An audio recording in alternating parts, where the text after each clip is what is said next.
All right. So once again, I just want to thank you both for coming and doing this interview today, just so we can kind of document how far we've come since the beginning. So just want to lead right in with our first question for you both, which is you guys invested in building this from the ground up. So what were you seeing that told you that this was the direction for pharmacies and why they needed to go in that direction? I'll go ahead and take that. So before I came into work one morning, I was watching CNBC and they were talking about AI and how it's going to revolutionize business, workflow, things that don't really need to be handled by a person, that it's just going to be so good. Everything's going to be quick and accurate. And if they ask a question, they'll be able to answer it.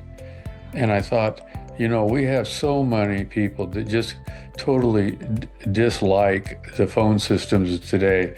The press one, press two, press three, leave a voicemail, whatever it is on that. And every business they call has the same thing. So I was listening to this and I wonder if this could do the answering of our phones, because our phones are a little bit out of control on the amount of calls we take and how many people it ties up.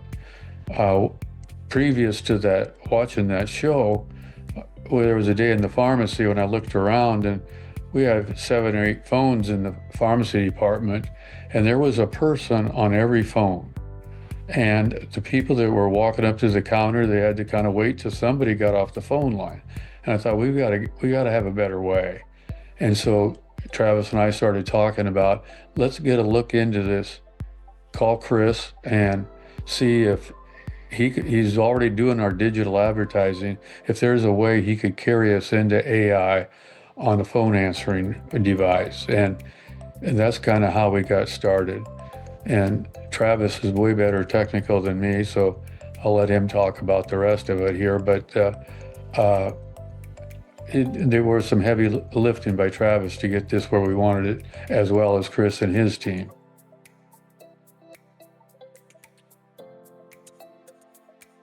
As usual with us, we kind of wanted to be first into the market, not last.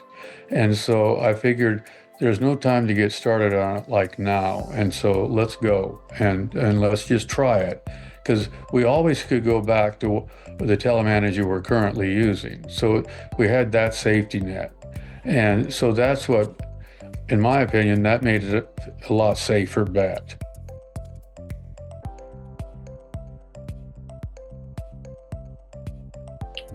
Well, there really wasn't a minute where the phone wasn't ringing, or a call back because they're waiting for a pharmacist to go grab that call, or just waiting on hold to check on something. But the phone was nonstop. You had people running across the pharmacy to go answer a phone, and so that's what it looked like then, and it's definitely improved. And what would you say that's like for the staff before the concierge, when they're having to answer all the phones? What's that like for mindset at work and things like that? It's an attitude ruiner. One girl will say, I'm answering all the phones. The other guy, she's not taking her share of the calls. You start to get some of that. And it's kind of an attitude downer. And it's like all of a sudden, a lot of people don't want to be the phone answerer. And so that's another problem because we need everybody, all hands on ship, so to speak.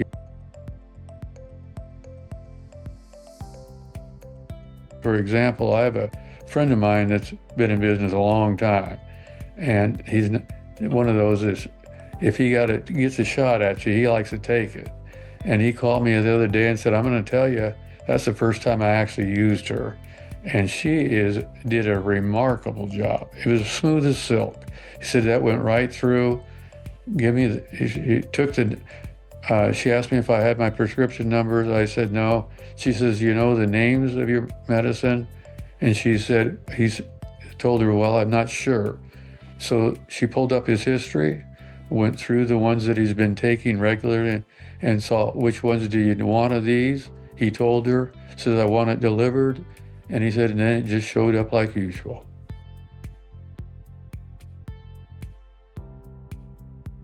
you get concerned initially that the phone, why is it not ringing? Is it because Marissa's handling all the calls, or because they're calling somewhere else, or your phones are down? And I mentioned that to you, that I would probably be calling the phone a few times during the day that first day to make sure that they were actually still working. And so as we've gotten used to it, it's almost a surprise when the phone does ring. So in a way, it's like having another staff member there directing those calls to where they need to go.